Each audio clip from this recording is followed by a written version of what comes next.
दोस्तों नमस्कार, मैं प्रोफेसर एस.एन. सिंह आज आप लोगों के साथ शिवसेना जो दो गुटों में बट गया और उस पार्टी की स्थापना के 60 साल पूरे हो रहे हैं और उसके विघटन की चर्चा करूंगा।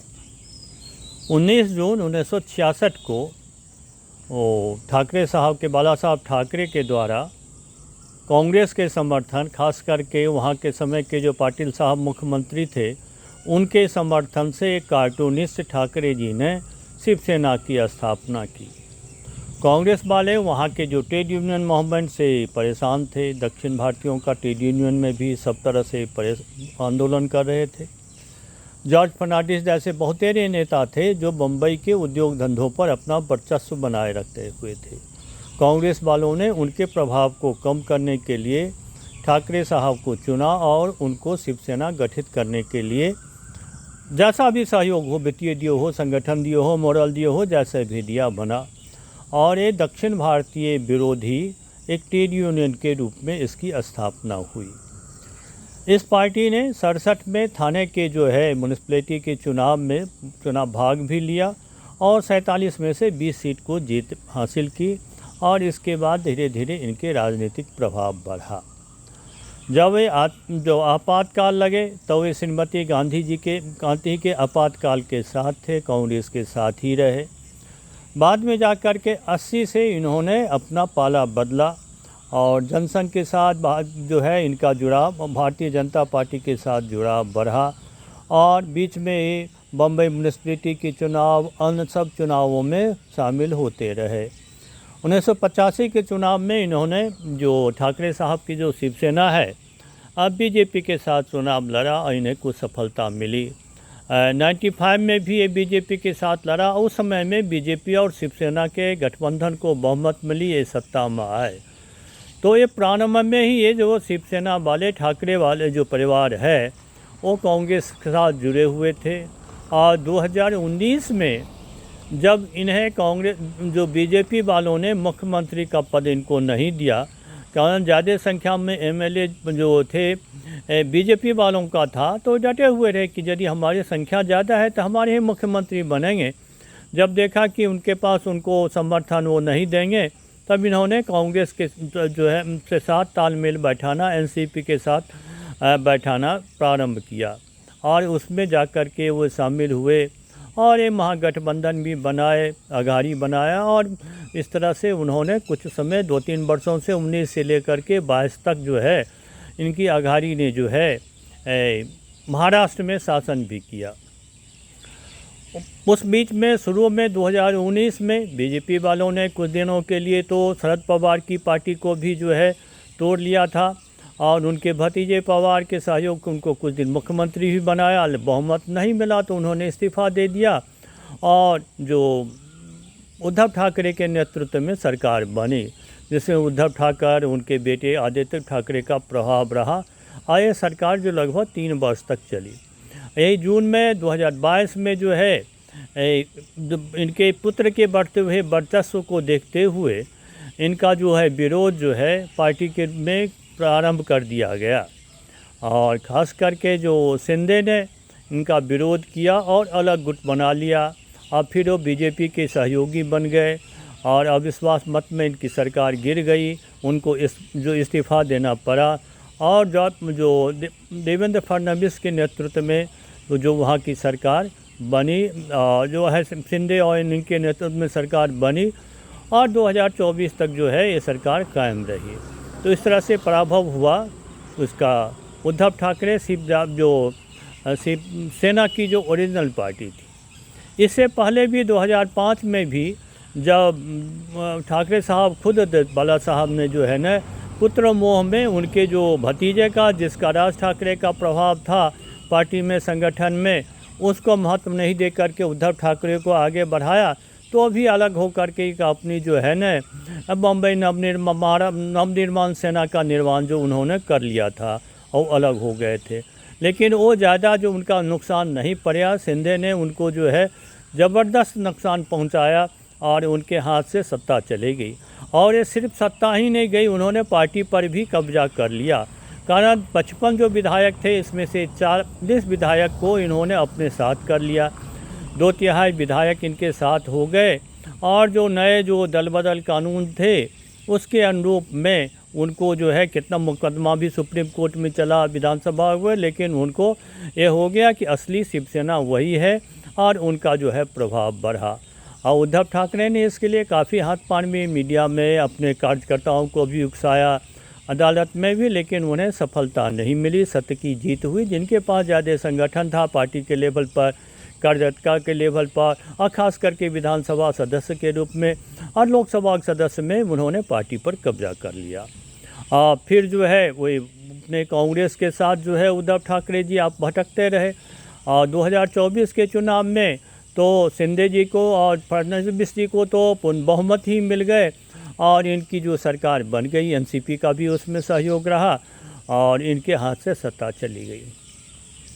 अब सत्ता जाने के बाद भी इनकी कथा का इतिश्री नहीं हुआ।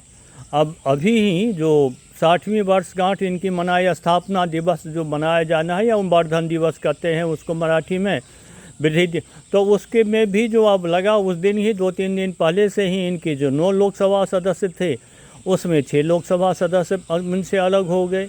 स्पीकर को भी उन्होंने पत्र दे दिया कि मैं जो है उनके जो शिंदे ग्रुप के साथ हूँ, जो ओरिजिनल शिवसेना वो बना और यूबीटी जो था उद्धव ठाकरे वाले शिवसेना से अलग हो गए।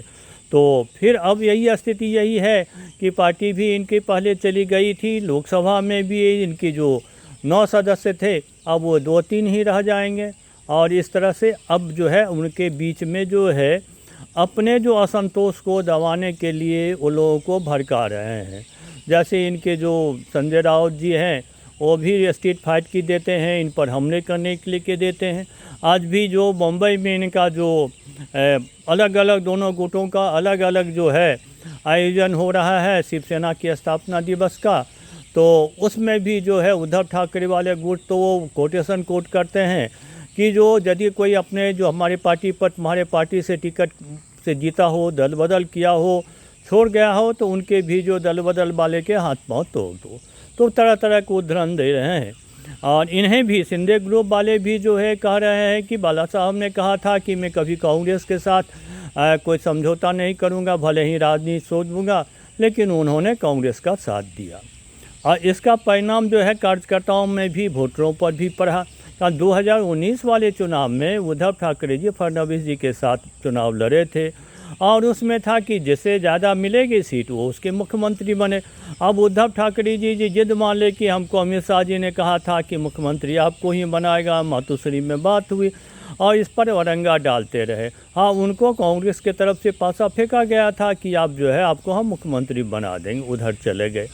अब स्थिति रहे धोबी का जो गधा, न घर का न घाट का, उनकी पार्टी उद्धव ठाकरे की पार्टी भी चली गई, सिंबल भी चला गया, तीर धनुष उधर चला गया। अब मसाल के रूप लेकर के जब मसाल जलाने की कोशिश में कर रहे हैं और पार्टी खुद ही जलते जा रहा है। और स्थिति है कि पार्टी के सारे लोग भी उनके अलग हो गए। आज चर्चा ये है कि म्यूनिसिपैलिटीज में इनके जो वो लगभग 60 के आसपास सदस्य हैं उसमें से भी अब काफ़ी लोग जो हैं इनको छोड़ने के लिए तैयार हैं कार्यकर्ता के स्तर पर। तो शिंदे ने इनको बहुत ही पैरेलल संगठन में दिया कि जो दोहराया और हर स्तर पर इनको मुकाबला करने की स्थिति में नहीं रही। अब ऐसी अधोगति क्यों हुई?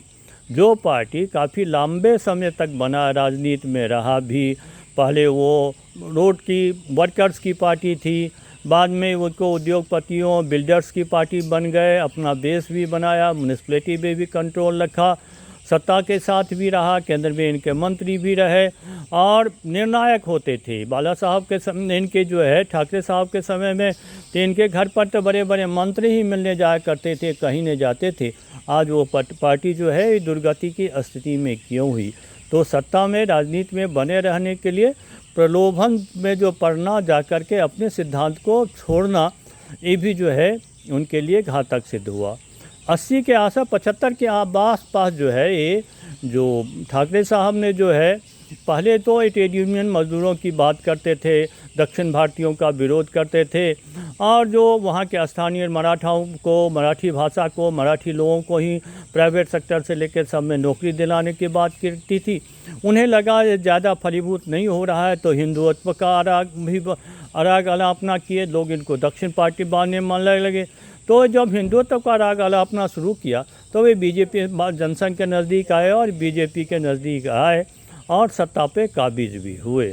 लेकिन इनमें जो है सत्ता की लालच की वजह से जो है बार बार जो है दल बदलने की प्रवृत्ति रहा और जिसके वजह से चले गए। और भारत में जो है दल बदल की बड़ी परंपरा रही है। नेहरू जी के समय में 57 से 61-62 तक भी दल बदल हुए थे। केरला की चुनी हुई कांग्रेस सरकार को गिरा दिया गया, कई राज्यों में विधायकों को लिया, 400 आसपास के विधायक को तो जोड़ा, 100 आदमी इनके छोड़ भी गए। और श्रीमती गांधी जी बनी 1967 से लेकर के 71 के भी लगभग 4000 विधायकों को तोड़ा, 45 जगह लोग जो है कई राज्यों में सरकार गिराए, 18 सरकारें गिराए तोड़े। कारण 67 के चुनाव में उत्तर भारत में कांग्रेस की पराजय हुई थी, संवित सरकारें बनी थी, उसको भी दल बदल के माध्यम से श्रीमती गांधी ने गिराया और जोड़ तोड़ किया। और बाद में भी ये प्रवृत्ति कांग्रेस के द्वारा जो प्रारंभ किया गया था कि अपने भारत की बहुदलीय व्यवस्था में एक मजबूत रूलिंग पार्टी थी, एक दलीय व्यवस्था जैसी स्थिति थी, तो उन्होंने जो प्रारंभ किया उसको बीजेपी वालों ने भी अपनाया। हालांकि बीजेपी वाला डायरेक्ट किसी भी पार्टी को तोड़ना या कहीं उसका खंडन करा के अपने में डायरेक्ट नहीं मिलाती और वहाँ के ही एक पैरेलल पार्टी खड़ी कर देती जो विरोधी को अलग ग्रुप के रूप में मान्यता दे देती और समझौता कर करके ही सरकार चलने का जो है, जैसे उन्होंने महाराष्ट्र में भी किया है तो उसका अलग उत्तर में जो है शुरू में बंगाल में भी किया। उसको तो पहले तो उन्होंने शुभेंदु अधिकारी जी को तो अपने में मिला ही लिया था और अभी भी पार्टी को वहाँ टूट ही गया है। अब स्थिति यह है कि यूपी में भी ऐसी चर्चा है कि ये पार्टी टूटेगी, तो इसमें भी लोग ब्लेम करना कि बार बार कि बीजेपी के वाले ही जो है एक दलीय व्यवस्था पर जोर दे रहे हैं और क्षेत्रीय पार्टियों को तोड़ने का प्रयास कर रहे हैं, दल बदल करवा रहे हैं। नहीं, यह परंपरा कांग्रेस के द्वारा प्रारंभ किया गया था और उस परंपरा को जो है बीजेपी वाले ने भी अभी अपने प्रभाव को बनाने के लिए जोर लगा रहे हैं। अब बीजेपी के लिए भी अभी यही है बाध्यता जो चुनाव परिसीमन आयोग वाली रिपोर्ट और डिलिमिटेशन वाला लोकसभा क्षेत्रों का चुनाव क्षेत्रों का जो परिवर्तन की बात है, वो जो विधेयक जो है लोकसभा में गिर गया, 2/3 बहुमत नहीं प्राप्त हुआ, तो उसको प्राप्त करने के लिए ये भी जो वे लोग मोदी जी के नेतृत्व में पार्टी तैयार है और लगभग जो है इसके लिए कोशिश किया जा रहा है और उम्मीद किया जा रहा है कि 360-362 का जो लेवल है 2/3 बहुमत का 544 के जो लोकसभा के, तो वो स्थिति को ये प्राप्त कर लेंगे और इसके लिए अनवरत ये प्रयास किया जा रहा है। अब स्थिति है कि जो महाराष्ट्र की राजनीति में कांग्रेस वाले भी जो है टूट की स्थिति में है। इधर चर्चा ये भी है कि एनसीपी वाले भी टूटेंगे, कि एनसीपी वाले कांग्रेस में विलय के बारे में सोच रहे हैं। तो महाराष्ट्र में अब कांग्रेस की तो स्थिति समाप्त ही जैसे है। अब बीजेपी और उनके साथ जो है शिंदे ग्रुप ही शिवसेना की जो ओरिजिनल शिवसेना के रूप में जो स्थापित हो चुका है उसे ही राजनीति में रहेगा और महाराष्ट्र की राजनीति में उनका प्रभाव। आज भी जो बैठक चल रही है मुंबई में स्थापना दिवस में, उसमें शिंदे ग्रुप का ही जो है ज़्यादा प्रभाव है। हालांकि जो लोग 6 अभी दल बदल किए हैं उसमें अभी तक शामिल नहीं हुए, कहाँ है पता नहीं, उन्हें धमकाया जा रहा है। लेकिन यदि वो आ भी जाते हैं तो उनकी सुरक्षा के लिए, उनके घरों की सुरक्षा के लिए सरकार के द्वारा पर्याप्त सुरक्षा तो दिया गया है, लेकिन उन्होंने महाराष्ट्र में शिंदे ने अपने प्रभाव को स्थापित कर लिया है और उद्धव ठाकरे, उद्धव परिवार और आदित्य का जो है प्रभाव जो है अब काफ़ी कम हो गया है। इनके भाई भी पिछले चुनाव में जो है इनको म्यूनिसिपैलिटी चुनाव में साथ आए थे, राज ठाकरे भी, उससे भी कोई ज़्यादा प्रभाव नहीं हुआ। विधानसभा में भी वो अपने बेटे को नहीं जिता पाए, तो उनका भी प्रभाव खत्म हो गया। आज जो उत्तर भारत का ये विरोध कर रहे थे तो उससे उत्तर भारतीय भी संगठित हो गया, तो इनका विरोध करना ही प्रारंभ कर दिया। हालांकि एक तो और भी बहुत चर्चा है, खुद उत्तर भारतीय बिहार से निकल के इनके ठाकरे परिवार जो मध्य प्रदेश गया और मध्य प्रदेश से महाराष्ट्र गया, यहीं बिहार के बक्सर तरफ के कहीं के कास्ट परिवार से निकले थे। लेकिन वहाँ जा कर के अपने राजनीतिक सफलता के लिए बिहार विरोधी भी बन गए, उसमें भी सफलता नहीं मिली। और स्थिति ये है वो कहीं की नहीं रहे। जो मैं पुनः कहूँ कि शिवसेना की उद्धव ठाकरे की स्थिति जो परिवारवाद है वो लगभग समाप्ति पर है। जितने भी परिवारवादी पार्टी है, चाहे वो डीएमके हो, चाहे वो समाजवादी पार्टी का इधर यूपी में हो, और जो ममता की बंगाल वाली ही पार्टी हो, ये सब लगभग मृतप्राय सा हो गया है। अब प्रजातांत्रिक व्यवस्था में परिवारवाद के जगह जो अच्छे नेता हो, जिनको जन समर्थन है, उसको जनता भी लाइक करती है। और वही स्थिति आज है कि जो बीजेपी के सहयोगी जो शिंदे ग्रुप की शिवसेना, जो वास्तविक शिवसेना इलेक्शन कमीशन के द्वारा, लोकसभा के द्वारा, ये सब सुप्रीम कोर्ट के द्वारा मान्यता मिल गई, वही वास्तव में ही शिवसेना है। और 60 साल की स्थापना दिवस के बाद ये पार्टी और भी आगे फलेगी फूलेगी। और उद्धव ठाकरे जी को तो अब तो स्थिति अब कांग्रेस का या एनसीपी वगैरह का माला जाप रह गया है। राजनीति से या तो संन्यास ले या सारे लोग उनको छोड़ करके चले जाएंगे। धन्यवाद साथियों।